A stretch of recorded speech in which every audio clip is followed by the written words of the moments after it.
Hi, good afternoon. I hope you had a good lunch. As Colin was saying, I'm here from JLL, but we will not discuss today about where your offices will be best located or what is the best warehouse for any business or the best deal of 2019. If you want to discuss that, you will find my contacts at the end of this debate, and we have great coffee in our office. What I wanted to do a little bit with this moment is we are best of what we are doing because we are constantly learning something. And I thought about me in high school, and I understood that one of the most important things that I did and helped me learn through the years was debate. And this is what we will offer today for you, the debate.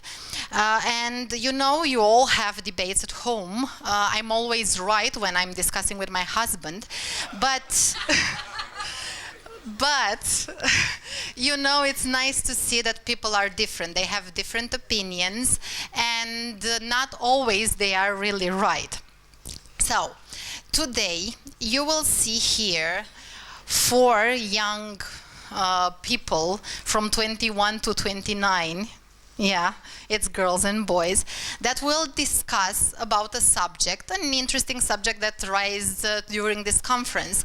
But just to understand, they were told about the subject 1 week ago, and they decided who will agree and disagree on this subject 2 days ago. So they will not speak about my opinion or ABSL opinion or my father's opinion or not even their opinion on the matter. They will just find arguments for you in order to convince you that what they are sustaining today is the right thing. So please don't be offended if an example may offend you, but it's just a nice show, and take it as it is. This debate will not exist in Romania and in our high schools and in our university without the help of my high school friend, Emmanuel, Emi as I call him.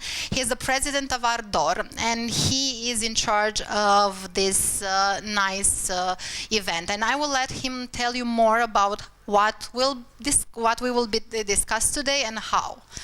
Emi? Thank you very much, Maria, for this opportunity. Indeed, I have been privileged to be able to turn an opportunity for skipping the algebra class in high school to a wonderful career that has taken me for over 20 years now in guiding others to find their voices, to be able to shape and defend their point of views. Because that's what we do. I've been a debater and then a debate guide for 20 years now.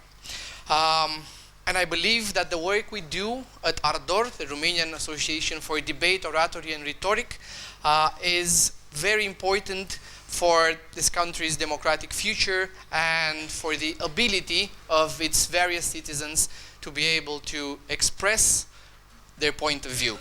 We work with high school students. Our network of debate clubs spans more than 110 high schools all over the country. We select and train the national team of Romania that participates in the World Schools Debate Championship. We work with teachers.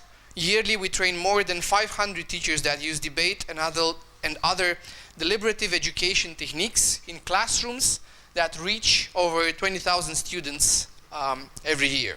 And we also work with professionals.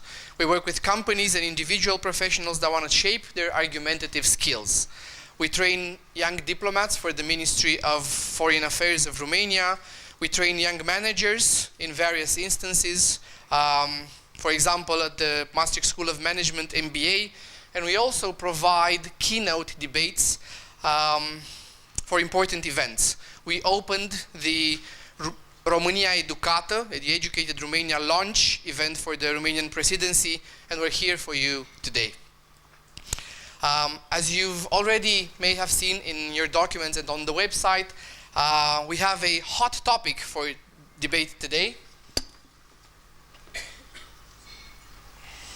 And a long one.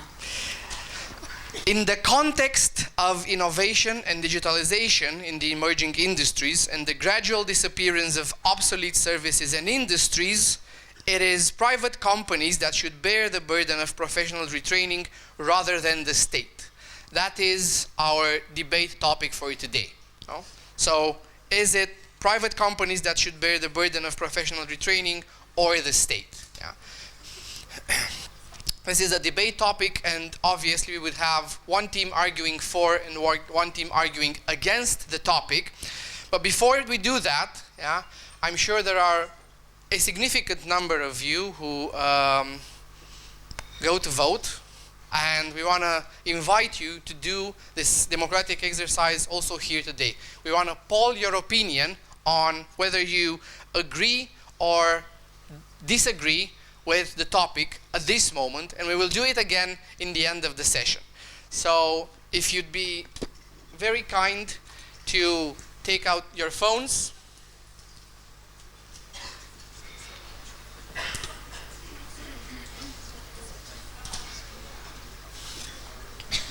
It's a different website. Now receive the instructions for polling.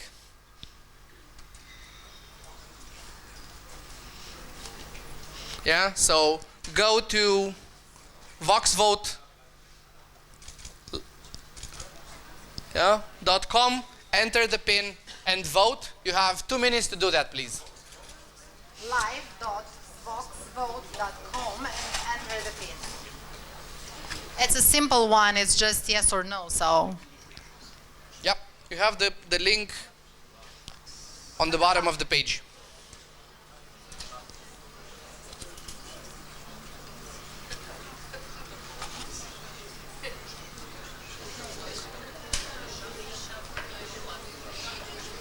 live.voxvote.com, pin 27284. And please enter your vote.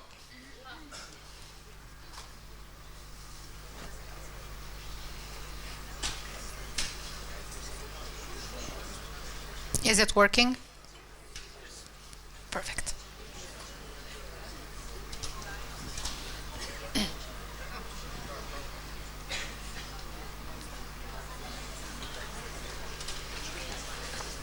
We have 2 minutes so that everybody can vote, and we can find out what the initial results are.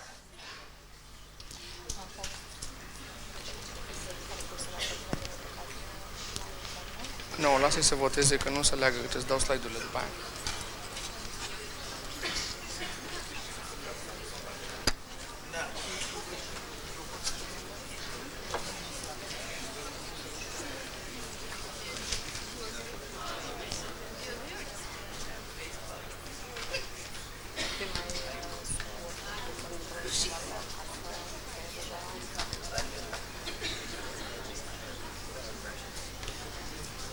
Only 30 seconds remaining. Everybody has voted. We can stop now, or?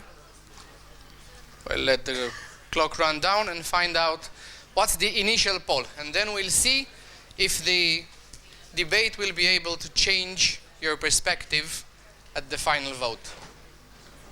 Just for you to know, I'm for agreeing right now.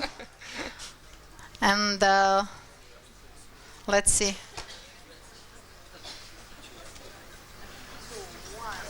That's it.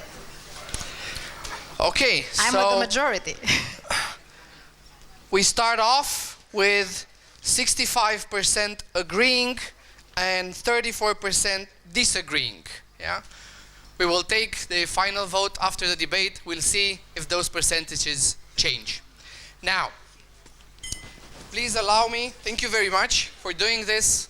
Now, please allow me to introduce to you the 4 debaters of today. In the first proposition speaker is Mr. Tudor Mușat. Tudor?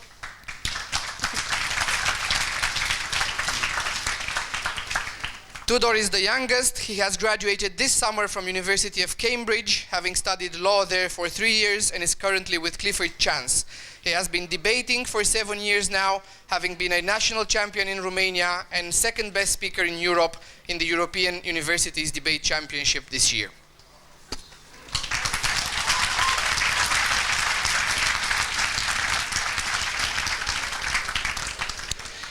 Joining Tudor in team proposition is Mr. Radu Țigănaș.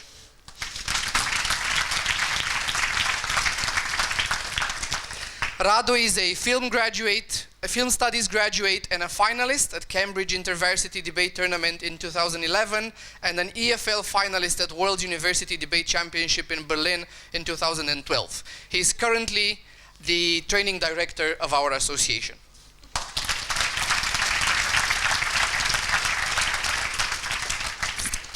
In team opposition, the first opposition speaker is Mr. Șerban Pitic. But not being small. For the last 5 years, Șerban has been the coach of the national team of Romania for the World Schools Debate Championship. Together with Radu, he is the ESL winner of Oxford InterVarsity Tournament in 2011, and EFL finalist at World Universities in Berlin in 2012.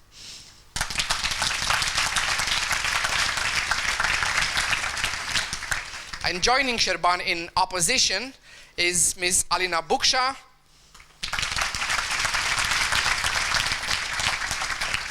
Alina is also a national champion in 2013, director of training and chief adjudicators for a number of major debate tournaments in Romania and the Republic of Moldova. She's currently the training coordinator for the Regional Debate Association in Muntenia.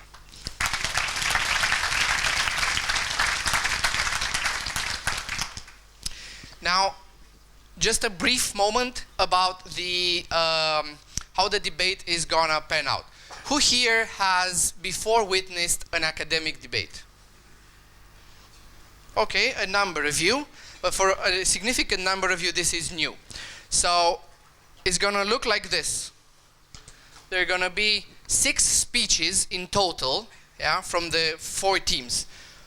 First, we're going to have a speech from the first proposition, then obviously, first opposition speaker, closing proposition, closing opposition. So we're going to have first 4 constructive speeches.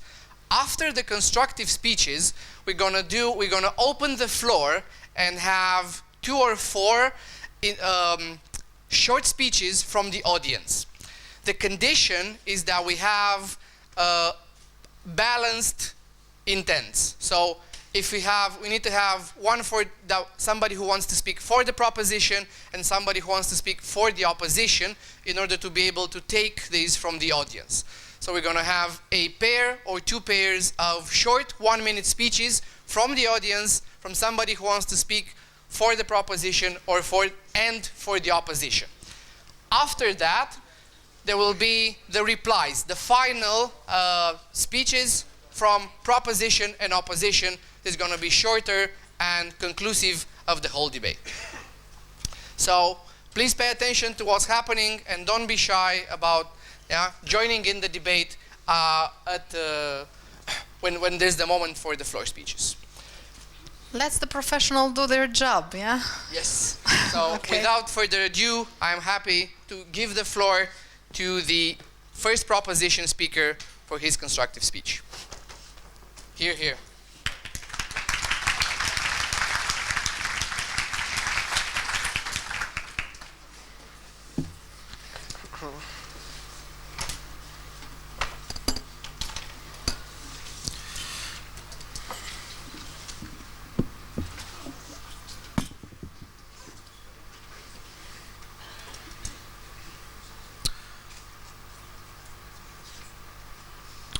Ladies and gentlemen, as much as we do and should applaud the corporate innovation and efficiency we do see in this room, we must also recognize that the rise of tech-driven solutions and artificial intelligence clearly have had a hidden cost.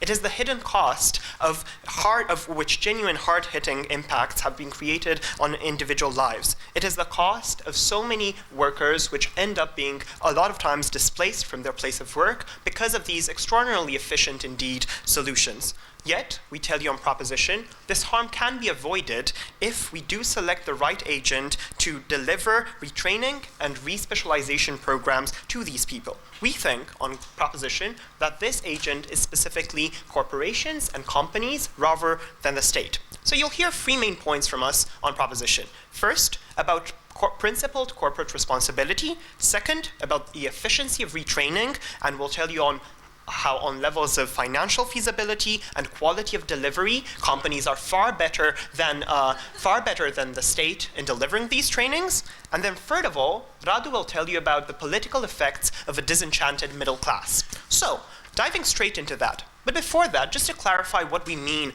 by these retraining programs. So we think they look like programs for inside employees, already existing employees, which have them stay up to date with the most recent developments and slowly push them towards areas of management which will not be displaced by automation, so these companies can bring automation in. They also look like training programs for people outside the company, and companies would offer these programs with the promise of then employing these people and having these people definitely come to them. No. It also looks like severance training packages, which crucially allow people who have to be displaced to still have skills which would lead them to have good positions on the labor market nonetheless. I want to point out that this idea on our side is not new. Many companies are already doing this. McKinsey has founded the Generation program, which operates in 5 countries across 20 professions. It has already had 16,000 graduates with over 82% job placements and 72% job retention. Amazon is investing $700 million to retrain 100,000 employees because it recognizes it has to bring on drones in order to deliver its materials and products in a timely manner, but it cares about the people which work for them. Now, crucially, I want to go into our substantive. So first, principled corporate responsibility. We tell you clearly robots and AI do displace a lot of people from their work as these companies try to become more efficient. 20 million jobs will be replaced by robots by 2030. 375 million on a global scale, will be displaced by 2030 by studies shown that show this, right? Crucially, it'll not only be blue-collar workers, it's white-collar workers as well. It's traders on Wall Street where computers can operate transactions far better and faster. It's lawyers who have already taught AI to conduct contract analysis and to craft litigation strategy using past precedents and case practice, right? It's also, machine learning in Silicon Valley and graphic design being powered by AI to generate creativity, no longer needing humans. Now, the individual harms of displacement go without saying, right? It's clearly loss of income. It's clearly lack of, being able to help your dependents, your children, your family, using your ability to better yourself and to seek, retraining programs by yourself in terms of universities. We think this can be avoided if corporations invest. Now, I'll take Sharban beforehand. Right, so you talk about millions of jobs being displaced. Do you actually assume that these jobs will be saved by retraining programs within companies to push people into management? So not all of them, but a large majority of them, and even the ones that aren't replaced, we at least give the people who have to be replaced severance training contracts which allow them to gain a beneficial stand on the market. So first, we tell you companies have a clear principled responsibility because they are the ones who have to fire these people in many instances because they want to prioritize staff costs over the immediate employment of these employees, right? Clearly there is a moral duty here and a moral responsibility that instead of these companies funneling this money towards, say, shareholder dividends, they should at least care minimally about the people they have to let go, specifically because there is clear causation because their act and immediate suffering of these people. But second of all, we also tell you it's a matter of financial feasibility. The state cannot afford to commit to this particular type of training programs. The state is underfunded because high taxes are unpalatable to the large majority of the population. The state has multiple competing priorities. It has to invest in so many areas throughout its focus, right? Companies, on the other hand, can and do have this money. They have reserves, but they also can already get substantial improvements and a return on investment by bringing in automation. They get even higher budgets by firing these people and replacing them with robots. Clearly a part of that can go far more than the state can offer. But secondly, I also lastly want to talk to you about the efficiency of delivery. We tell you that corporations are far better than the state in delivering these retraining programs and actually creating abilities in these people. Why? Because if the state does it, it'll be theoretical training, right? It will be done in universities versus companies. It'll be done in-house, practical. You will be doing things in the field of work that you plan to enter into. Second, the state cannot assess job market dynamics. It cannot know, right, how things will evolve in 5, 10, 20 years versus companies who are immersed in it, in these market dynamics, and know how to predict these changes and train people as they should. And just lastly, crucially, remember that the state requires implementation on a large scale. It requires implementation in universities across the country. And because of institutional inertia and large amounts of bureaucracy, it cannot do that in a timely and fast manner. Companies are far more versatile. Even if the state manages to create these programs, by the time they do so, the market will have shifted again, and the abilities they have delivered will no longer be tenable on the market, versus companies which can each do their own thing, be versatile in-house, and train their employees, as opposed to a state which is unable to do so because of its heft and bureaucracy. Because of all these reasons, vote for team proposition.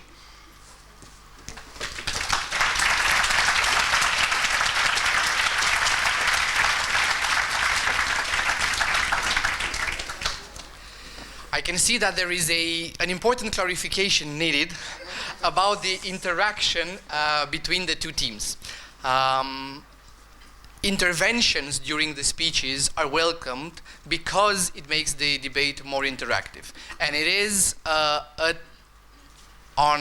the latitude of each speaker how many interventions does he or she take during his speech, and she can obviously refuse a number of them. And it is not unpolite, to tell them to sit down, not now, just do the gesture instead of, thank you very much, Sherban. It is not a good time for me now to take an intervention, because that would have fragmented the speech very much. So they will be doing that throughout the 4 constructive speeches where interventions are allowed. In the last 2 speeches, they're not. To interact with each other. And it is customary that each speaker takes at least 1 intervention per speech. So that being said, I welcome now Sherban, the first speaker of the opposition.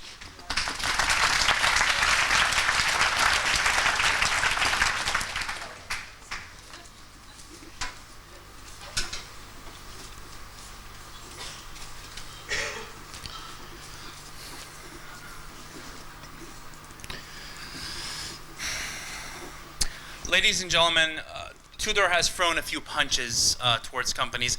Unfortunately, I may disappoint some of you. I will do the same. I won't necessarily stand up here and tell you that companies do not bear a corporate social responsibility, or do not bear a responsibility for the type of displacement that occurs due to automation.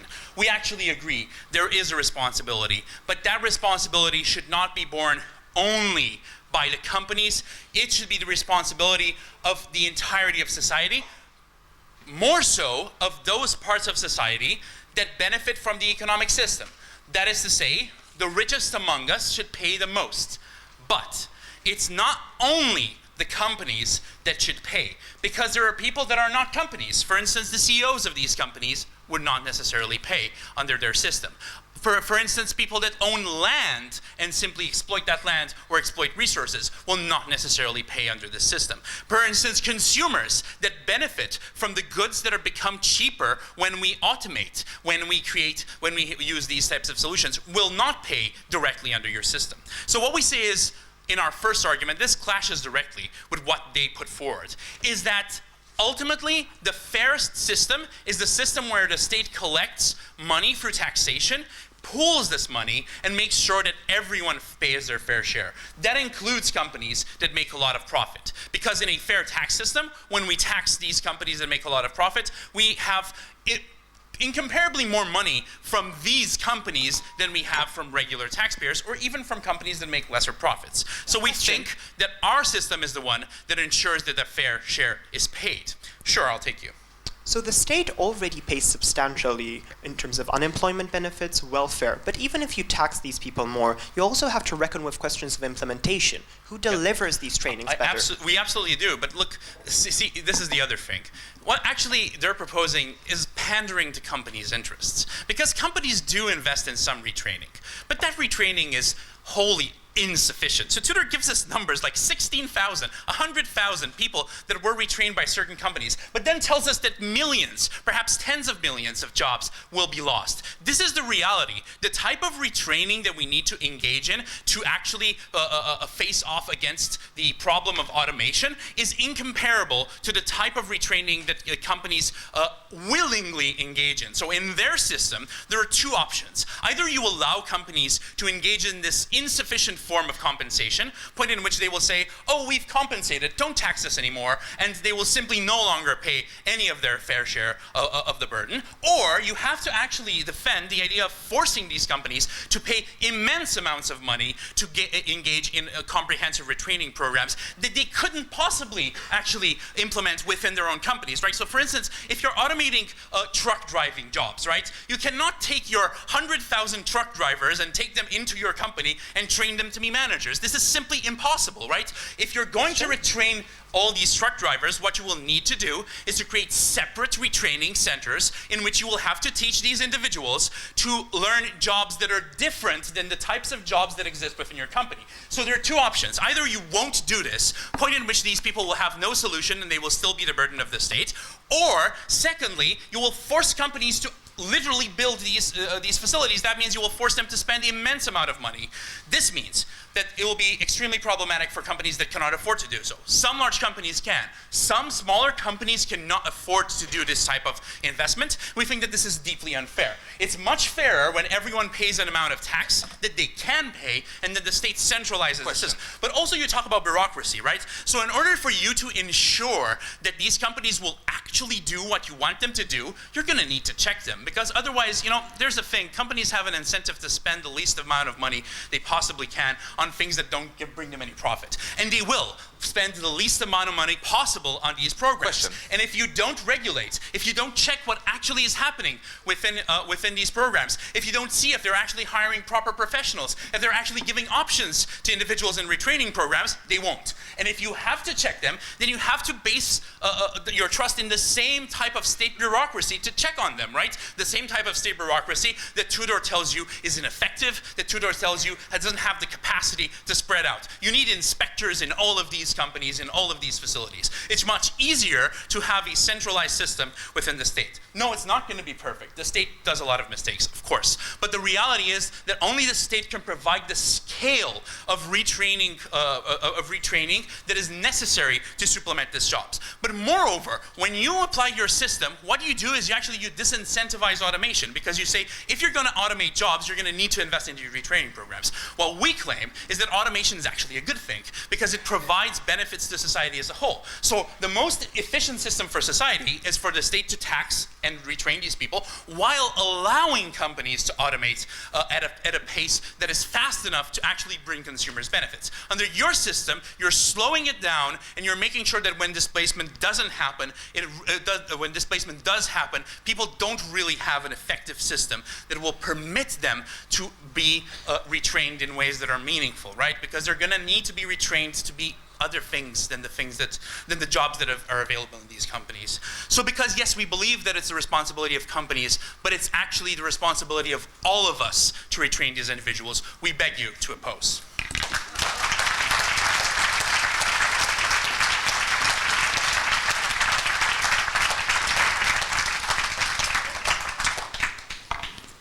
We thank Șerban now, and we welcome to the stage the second speaker of the proposition, Radu.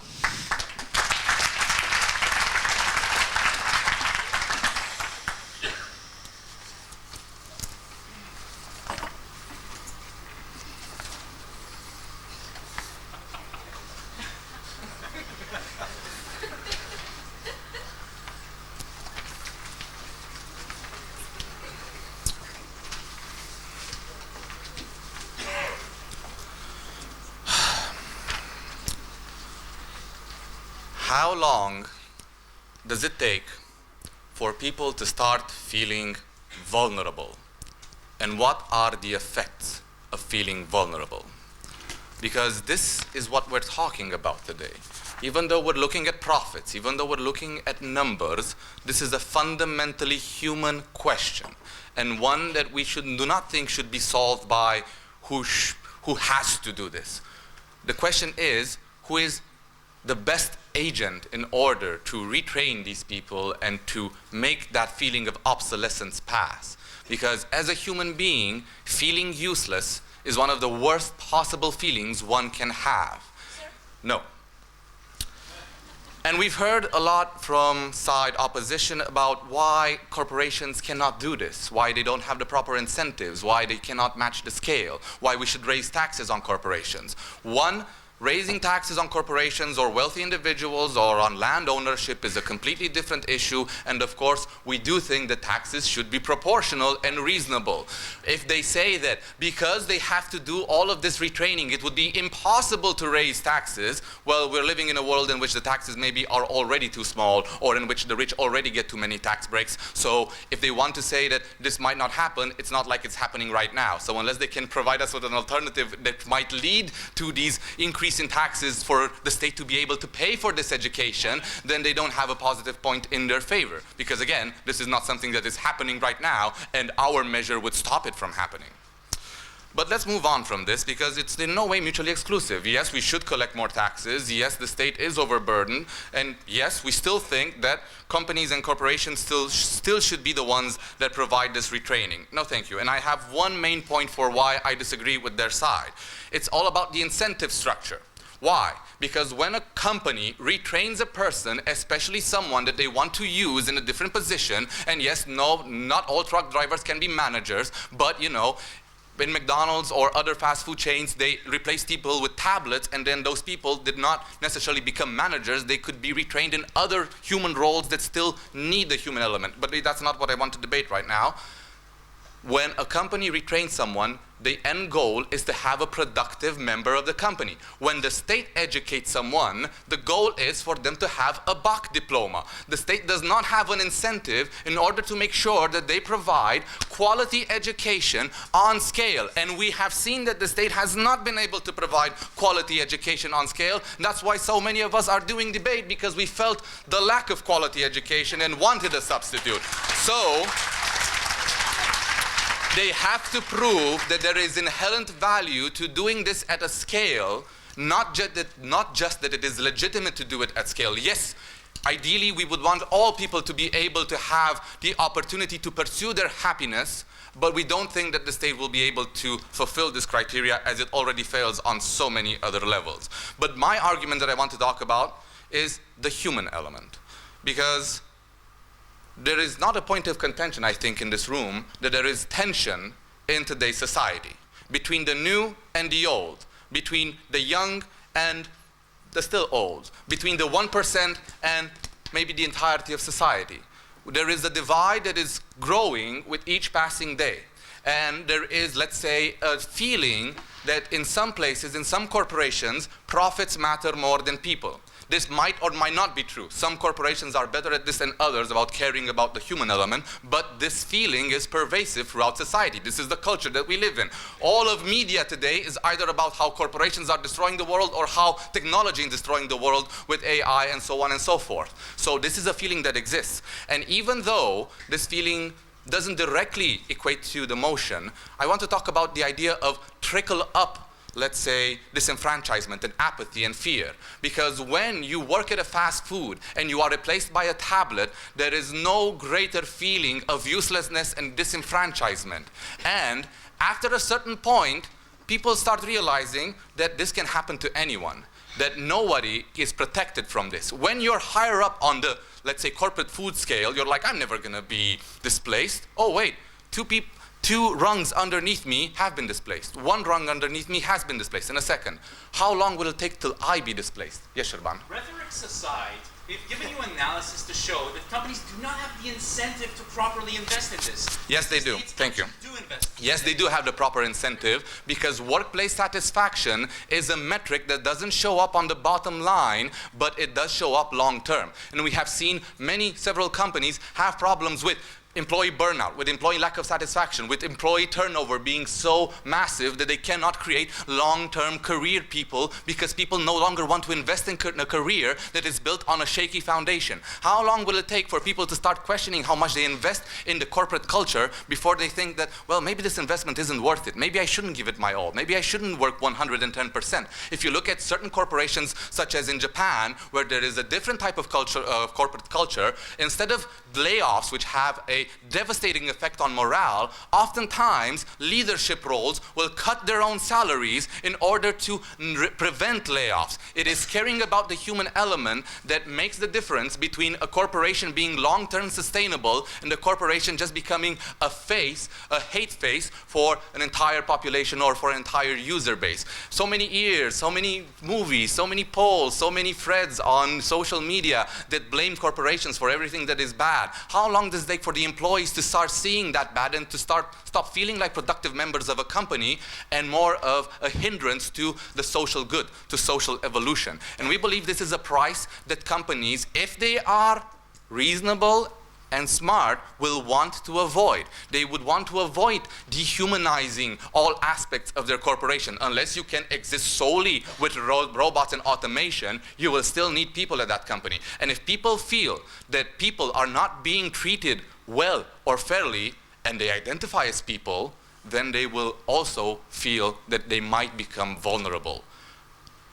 Companies are the legitimate actor. They are the powerful actor. They have the most to gain from automation, the most profits to gain from automation, and it's this automation that is creating this potential harm that has already trickled down and up into politics, for example. People are desperate for somebody to voice their anger and concerns, and that's why they vote for extremist parties in the European Union, or why they voted for Trump in America, because they were tired and they just wanted somebody to start mirroring their feelings.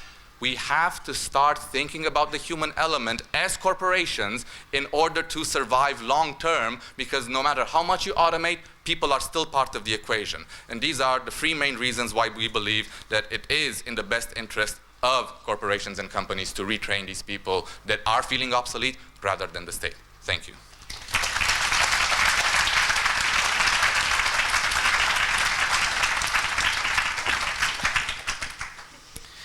We thank Radu and we welcome Alina for the second opposition constructive speech. Is this work?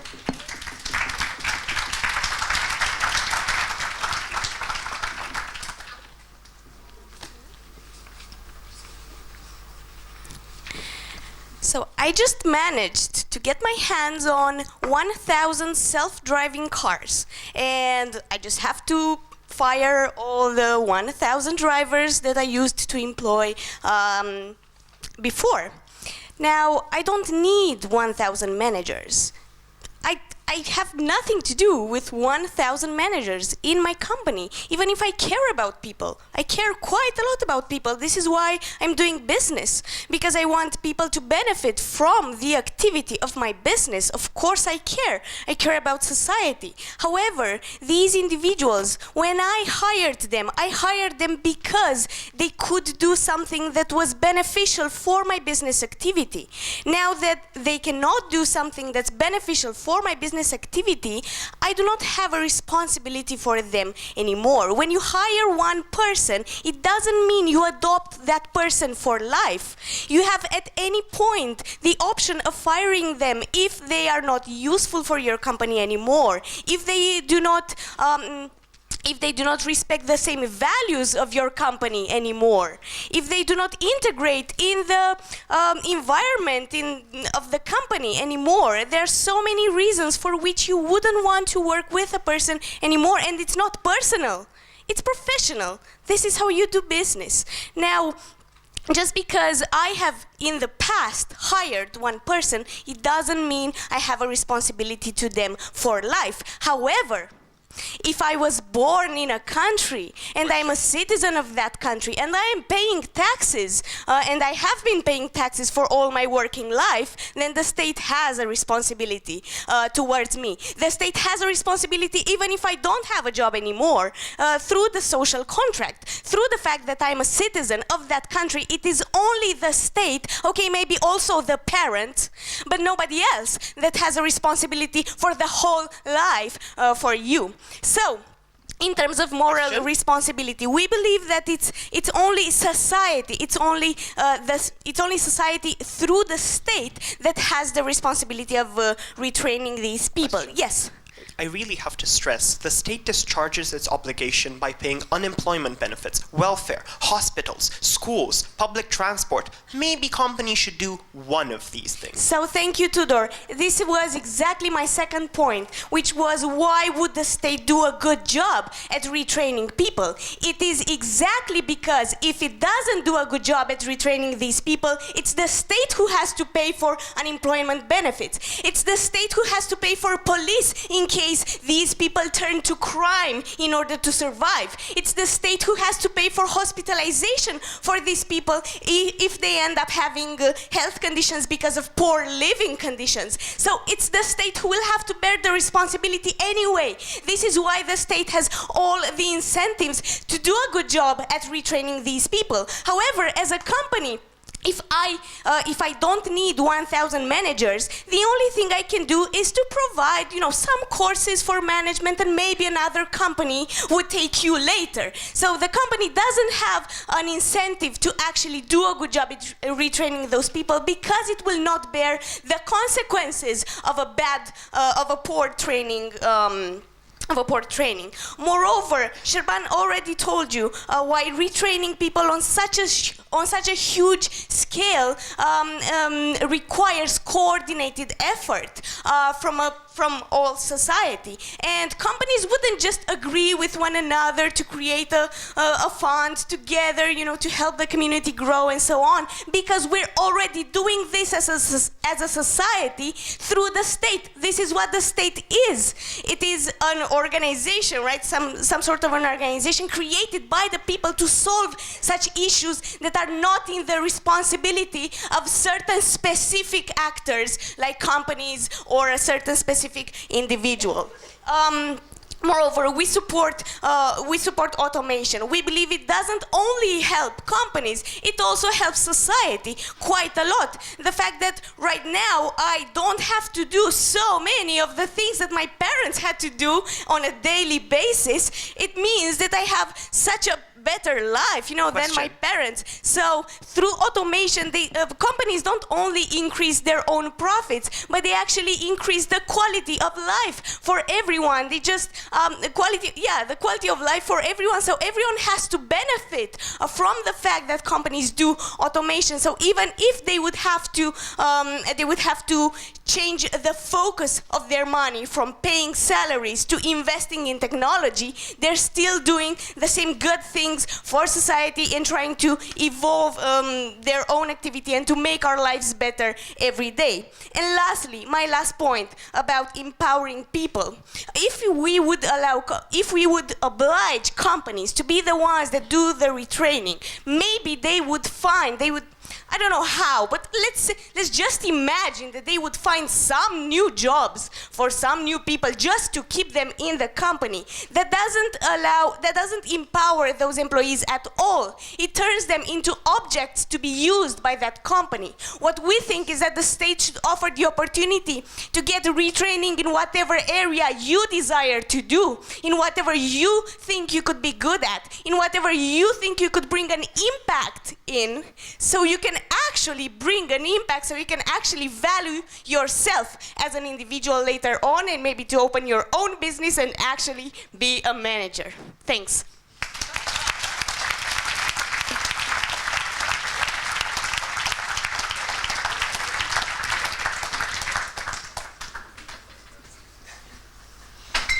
Thank you, Alina. It is now the time that we open the floor for a couple of short speeches from the audience. Do we have, you've heard the original position. Do we have somebody who wants to speak for the proposition?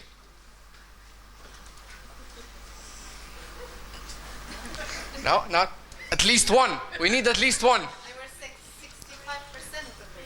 We have one. Just a second. Yeah, we have somebody who wants to speak for the proposition. We need somebody who wants to speak. I actually have a proposition for both groups.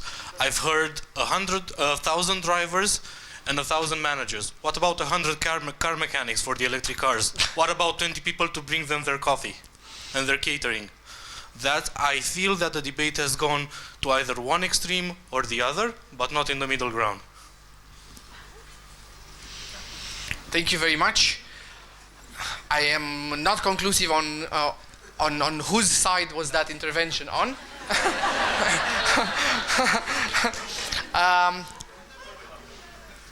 Obviously, a good debate topic is drawn to the extremes in order to show the different sides and, in other instances, not on the debate stage, reach other types of discussion.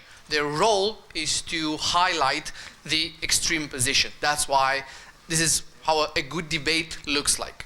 I'm going to call out again. Do we have somebody who wants to speak, yeah, for the proposition? 1 minute speech. Nope. Okay, so then it's okay. Excellent. So now we need, just a second, we need at least one person to speak for the opposition in order to be a pair. So we have 1 and 1. Excellent. Please hand her the microphone, and you have 1 minute.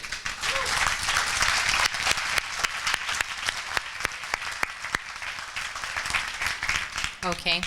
So more and more in business, actually, I think we hear about business models, the new business models that are centered around people, and actually the departments that are built around the profiles that the company is looking for. And the old business model where basically the people need to adapt to the company's culture. I think that the future is the first one. So since the companies think that people should be at the center of the business, I think it's also the company, the one that should decide on how to continue that part where the people are at the center. What else would I like to say would be that from my project management knowledge, when you have more owners, actually that is not happening. So that's why I think that the company should be the main drivers of this change, and yes, maybe to be helped. Thank you.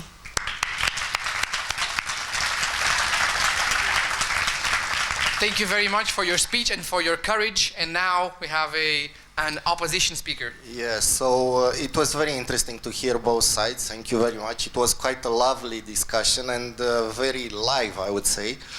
From my perspective, I was amazed to hear such statements like, the state is bureaucratic, the state cannot do this, the state cannot do that, but the companies can do this, the company can do that. Oh my God, let's make the state a corporation, right? So let's make it a company, run it like a company, then it will fly. That's stupid, of course. So the state has its own purpose in our society. The companies have their own purpose. And let's not forget one thing. The state has a responsibility towards the people, the citizens of that state, right? The corporations have a responsibility towards their shareholders, the guys that invested into a company for a clear purpose. The companies have a defined focus, right? They have a mission, they have a vision, they know what they want to do. From time to time, we have to agree. They change the direction, right? They redevelop themselves, and this means a transformation, a change. A change is not easy. A change leads to such events like this. Some people will lose their jobs, but let's face it, they were hired in that company because one, the company had something to do, and secondly, they loved what the company proposed to them. Now, let's take the truck drivers. Okay, now you don't want to be, employed in this company as a truck driver, but you still love to drive. I have to retrain you. Retrain you to do what? You want to drive. So what can I actually put on the table, right?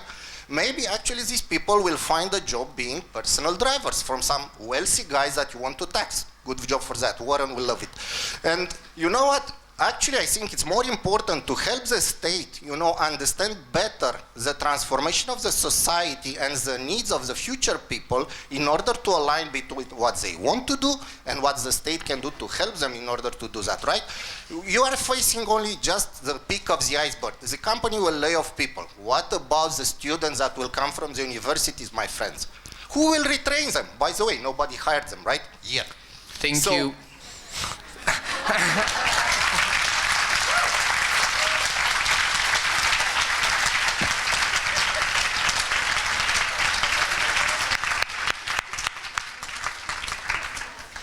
I apologize for barging in a bit over time, and I am so glad that you're enjoying the debate, and it's oftentimes that the debate after the debate that is the most interesting one. But let's finish this one, and now we have the two final speeches from both sides, and we're going to start with the final speech on behalf of Proposition.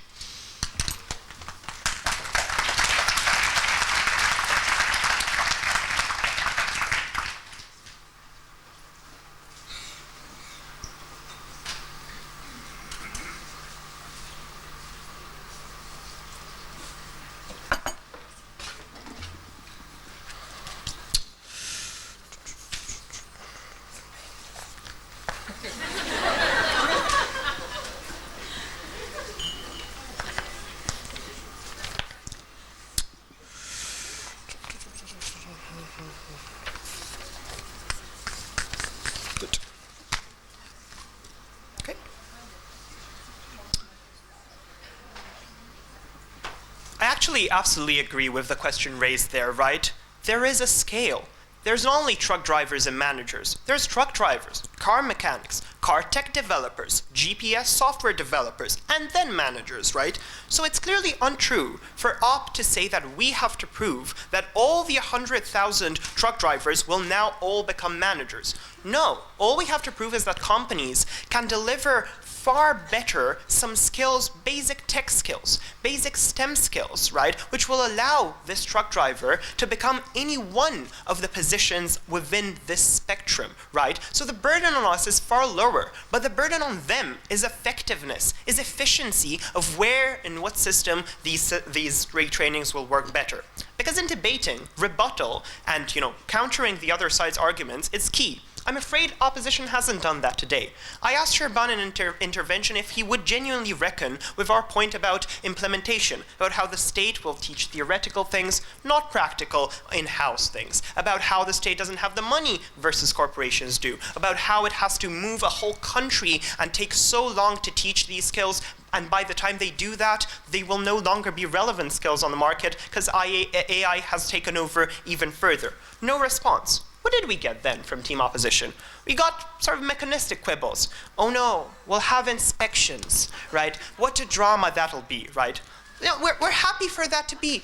We're happy for the state to have some role in this process, right? We're happy for the state to regulate this process of retrainings by having inspectors come in from time to time.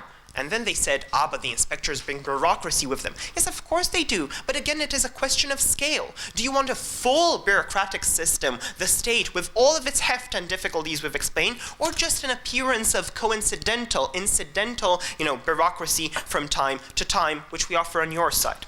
Then opposition told us, no, these are too many people for you to solve, right? There's too many people which will be displaced by automation, which, by the way, we agree automation is a good thing, but there's just indeed many people we have to find new jobs for.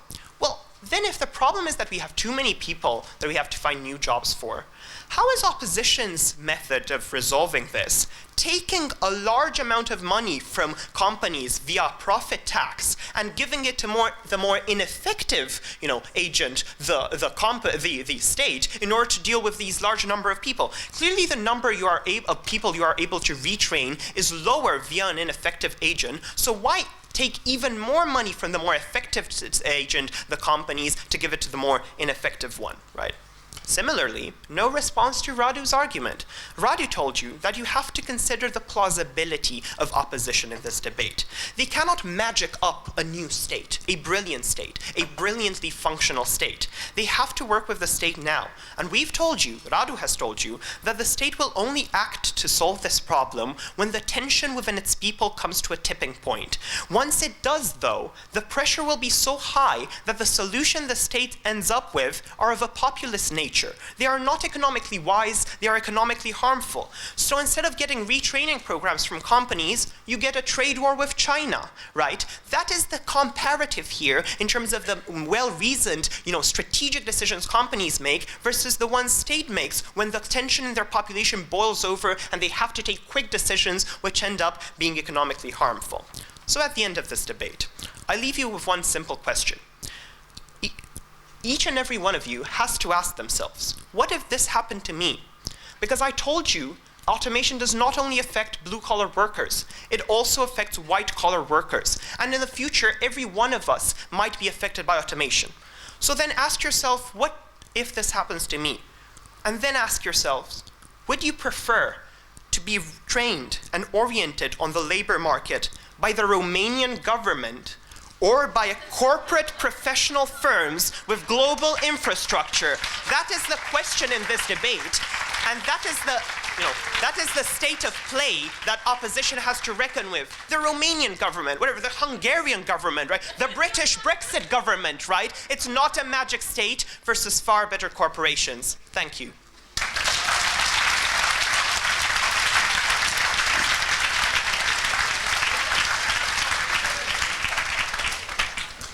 I welcome now Sherban for the final speech in this debate.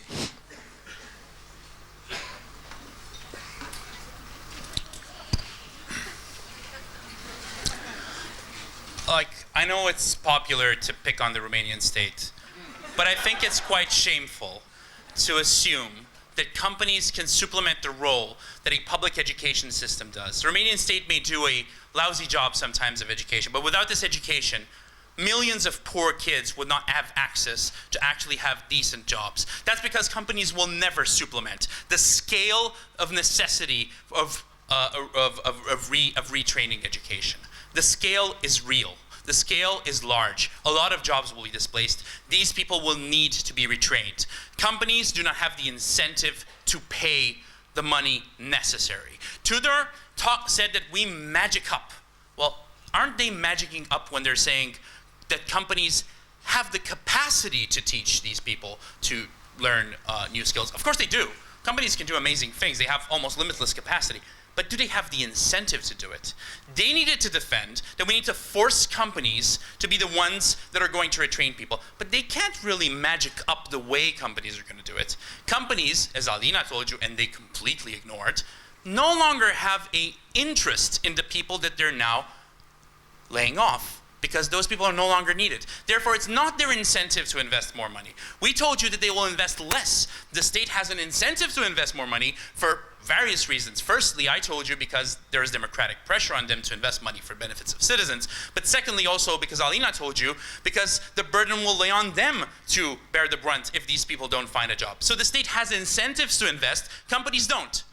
But then proposition only says, oh, the state is bureaucratic and haha, Romanian government doesn't do anything well. But the reality is that a lot of governments around the world do a lot of practical education, and they do it quite well, and they do teach people things that are useful. So for instance, we have publicly funded institutions like the University of Cambridge that do an excellent job, much better than a lot of the companies of this world, right? So fact of the matter is that they're magicking up. We're speaking real numbers. So, and to speak to a real thing that the gentleman in the back pointed out, of course, it's a scale. But the fact of the matter is, if I have a truck company, I will not be able to retrain people to be waiters. I will not be able to retrain people to do other jobs. So the reality is that a company is unable to retrain people in a diversity of new jobs, but rather a specialized retraining center that requires centralized intelligence, but also centralized planning and centralized investment. Only the state can do this. They've never responded anything to this idea. But here's another thing that wins us the debate debate on its own that they never responded to. So they spend a lot of their time just basically rhetoricizing about the impacts of automation and displacement. We never disagreed. So this is useless for them. But what we've told you is that ultimately the burden lies on society as a whole. And we've told you that actually there are a lot of people that benefit from automation that don't pay under their system. It's only those companies that pay. We've told you that actually, well, these companies have a duty to their shareholders and to the innovation and to their customers, while the state has a direct duty to its citizens. So principally, it should be the state that does this. Principally, the fundamental burden is on the state. So we've won the debate because they've never contested this. But they say, well, some companies have a corporate culture that's changing, and now they do these kind of nice things for their employees. Sure, that's great, but it's not mutually exclusive of what we're saying. It should be the fundamental burden and obligation of the state to retrain people. If some companies want to pitch in too, that's excellent. And they can do this under our system as well, but the fundamental burden lies with the state. And if the state doesn't do it anymore, millions of people will be left unattended to. So companies should do it as an extra. Good for the companies that join in. The state is the one that has the burden.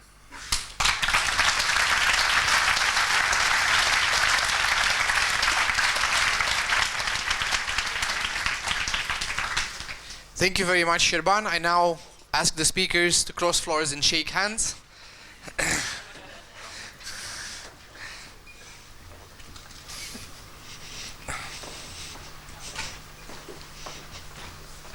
You saw how a management meeting in my company looks like. So I invite you to do the same in your companies and just listen to other ideas and other opinions. And if you want real help, you can get it from Emmy. Thank you. Thank you very much for this. You've heard the arguments, you've heard the debate. It is important to stress out that this is, for us, a rhetorical exercise that does not represent their own opinions on the subject. But what we're doing is to train students and professionals to be good advocates of their cause, regardless of their cause. In this particular, on this particular occasions, those were the team. They could have as well be switched, and they would probably have done an amazing job as well. Now, we said, we polled in the beginning, and I think we were 65% for proposition.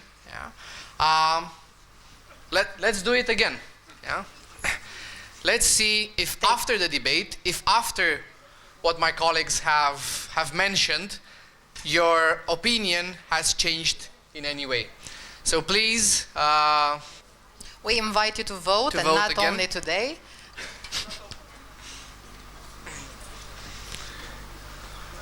Is it working? The question is not open yet.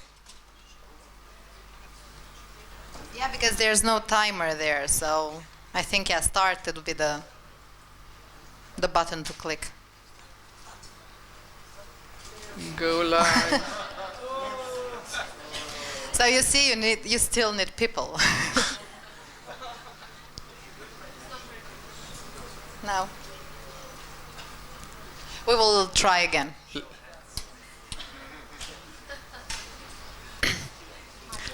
Let us know when it's live again. We can do, if it doesn't work, we can just raise hands to see. Whatever. We just see. We'll just try again with the technology. Hold on. Just 1 second. Just 1 second. Just 1 second. Wouldn't it be great to have these debates also in other parties of life? This week was interesting in terms of debates. It would be nice to see our state doing the same.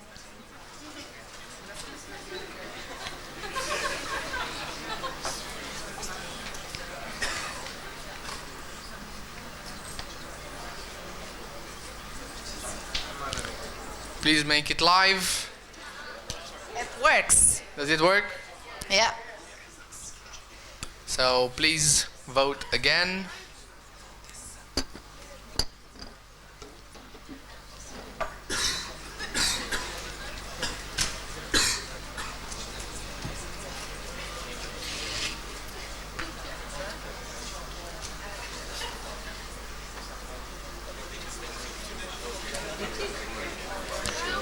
I see people still on the phones.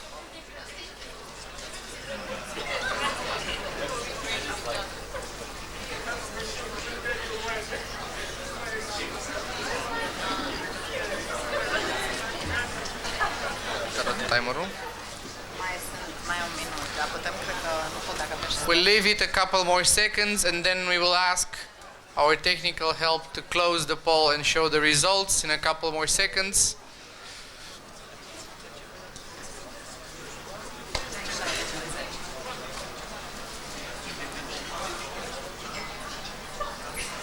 Yep, that's it. Please close it and show the results.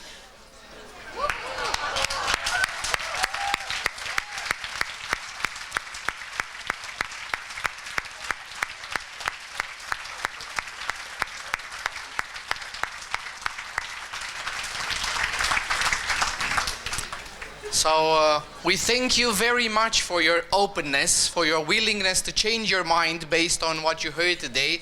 Indeed, the results have changed, and they have changed for the opposition today, which wins the debate.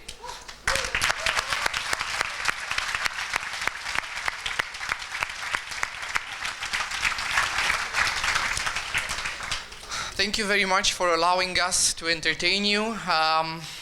We have, so out of the four, I think all four of them, Tudor included, who's the youngest and who's the junior trainer, they all do debate training and argumentation training for our association. So if you liked what you saw today, a significant number of those skills can be transferred towards work environment. I know a majority of you have employees who need to be more persuasive, so we can obviously try and help if that is the case. If not, we will find the robot to do it. So. Yeah, the IBM robot. Thank you very much again, and let's see what's next.